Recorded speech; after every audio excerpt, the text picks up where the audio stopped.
Hey there, welcome to LSAT Demon Daily. I'm Josh Mansfield, the teacher with the Demon, and with me is Nathan Fox, one of the founders of LSATdemon.com and the weekly podcast Thinking LSAT. Our email today comes from Lauren with the subject, feeling like quitting, please help me. I've been with the Demon since February and started off with a 156 diagnostic. I have a 3.7 undergrad GPA, currently work at a large law firm, and have dreams of going to a T14 school or a mid-rank school for free. In the past few months, I've been scoring consistently upper 160s, low 170s, with a high of 178. I took the August test. Granted, I wasn't ready for it and got a 164. Disappointed, but not surprised. Okay, I'm already a bit confused because if you've scored as high as 178, I feel like you're definitely ready to take the official test. I wonder if that was not the case in August and it has Could since be. improved. Since then, she's gotten up to a 178. Okay. Yeah. Um, well, then I guess that would also explain the second part of my confusion, which is, she says she's disappointed but not surprised. I mean, I think you Yeah. should be surprised. If you were scoring consistently in the upper 160s, low 170s, then a 164 should be kind of surprising because that's not in your reported range of scores. But maybe she had a different range of scores at the time. Sure. I also, and the next part I think is going to suggest this as well. I when I work with students like one on one, I have them show me their dashboard. Uh-huh. Students are really bad at overinflating their range. Hmm. Like they'll do like she may have done 4 in like 163 to 166, 2 that were like 168, 169, and then 1 or 2 that was 171, 172, and with the 178 stuck in there and goes, "Oh yeah, my range is mid 160, like high to low high 160s, low 170s." When in I see. reality, more of your tests may suggest that that is not the case. Yeah. The people are optimistic. They are. They are. Okay. All right. Uh, Lauren continues. The last few weeks, I feel like I have regressed drastically. I'm now scoring consistently mid 160s and missing more than 2 to 3 on time sections, which is worse than what I had been doing for a few months. She means more than 2 to 3 on questions attempted. Yeah. Because if you're scoring mid 160s, you're missing a lot more than 2 to 3 questions. She Mm-hmm. says missing more than 2 to 3 uh, of the questions that she attempted. She If she, says, yeah, go ahead. Go ahead. Sorry. She says, I'm registered for November, but I think I should cancel as I'm continually regressing. At this point, I feel like giving up. Please help me. It doesn't seem like the 170s are possible for me anymore. I also typically study for an hour a day and have taken many week or multiple day breaks throughout my study journey. Thanks for your help. Best, Lauren. What do you think's going on here? I think Lauren got a score back in August or got a couple bad practice test scores. Uh-huh. And now every time she sits down to do any work, she is wondering what the score at the end is going to be.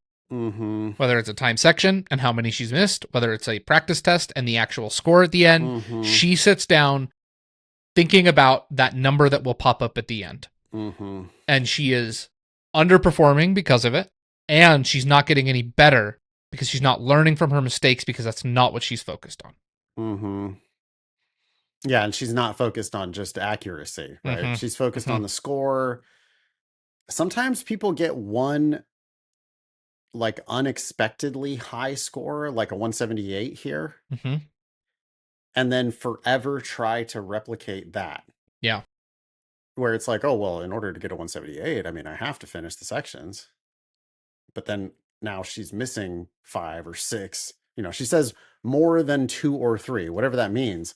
Mm-hmm. But it's hard to get a 178 if you don't do almost all the questions.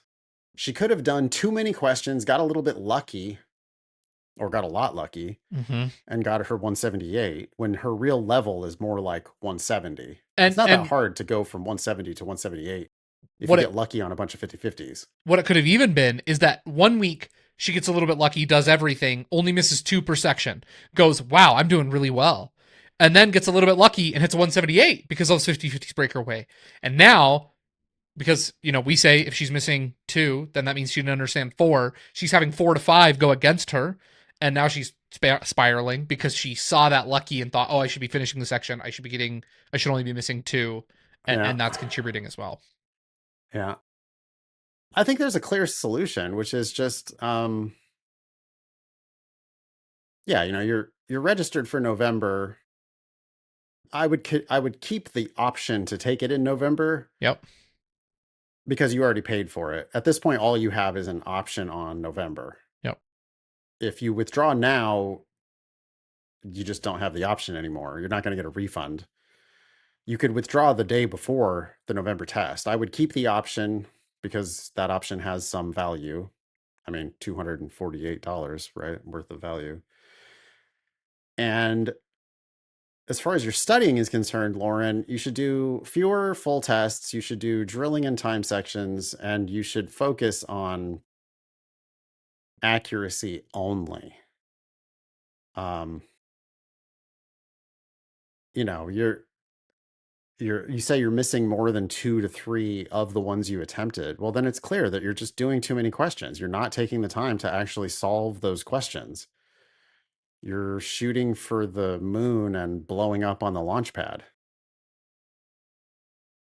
If you just have to sit down. I remember I did a success story interview. I believe it was with Matt, and you can go find it on YouTube. Matt said that he did a lot of timed sections. That was he really liked studying using time sections. Yeah. And he hadn't taken a full length practice test in like 6 months before his official test. And the week of his official test, he said, I think I should just sit down and like see what it feels like to do a full practice test. So he does one. He didn't click submit and just walked away after he was done. And he said, yep, I did a nice job on that. Oh, wow. And I was like, now, do I think this is like the best study solution for everybody? No, that's not what I'm here to tell you, Lauren. But I think that's better than Yeah. not typically doing time sections or not typically doing full tests, the deciding at the last minute to do a full test and then hitting submit. Because if you do that, you're opening yourself up to the kind of meltdown that it seems like Lauren is having. Right. Well, and he is so confident in how well he did that he didn't care about the number at the end. He cared about every individual question he did. And that was it. And that attitude, like I think Lauren would like physically couldn't bring herself to do that right now. Yeah. Of do a test and then just walk away because you are concerned about the result, not the questions along the way. Yeah. Lauren, you've scored consistently in the upper 160s and low 170s. You've scored as high as 178. There's no question you're capable of scoring in the 170s, but you're not going to get there by forcing it. And the only way you're going to get there is by just long string of correct answers at the beginning of the sections. So calm down, keep your option on November. I would probably do like a timed section every other day. You can merge those timed sections to get a score, but your true ability is clearly around 170. And you just got to solve more questions and stop trying to shoot for that 178. Yeah. But you can do this. You really can. So. Oh yeah. There's definitely no reason to give up here. Feeling like you should not be thinking that you should be quitting. You should be taking a deep breath and solving one question at a time.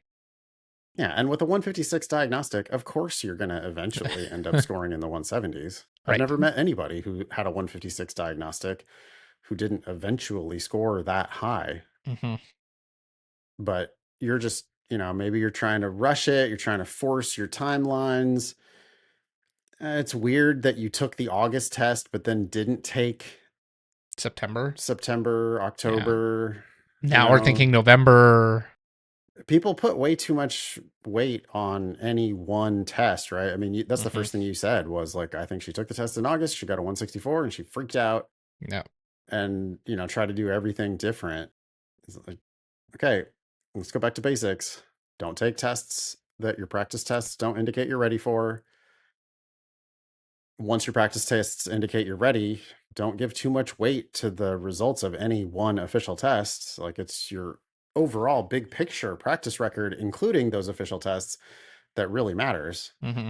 I think it's pretty clear that Lauren's current ability is, high 160s, low 170s, something like that. And And you could go to a mid-ranked school that has career outcomes that you are interested in for free with a high already, 160s. yeah, Yeah, but you've with already. 164, but yeah. Oh yeah, no, I mean, it's like guaranteed that if that's what you really want to do is go to a mid-ranked school for free, it's not going to take a few more points is going to get you there. Yeah. But yeah, 170 something might crack open the door to some T14s. And if that's really what you want to do, I have no doubt that you're going to get there. Yeah. But the way you're going to get there is by accuracy, Lauren. And if you're missing more than 2 to 3, whatever that means, on a time section, then dude, your accuracy sucks. You're just Mm-hmm. not solving those questions. Mm-hmm. You're half guessing on too many questions. So you get some of them right, you get some of them wrong. And then there's a ton of variance in your scores because you're just biting off more than you can chew. Yep. Anything else for Lauren? Nope. Thank you, Lauren. Email daily at lsatdemon.com if you would like to ask us a question or share some LSAT or law school admissions news. Thanks for listening.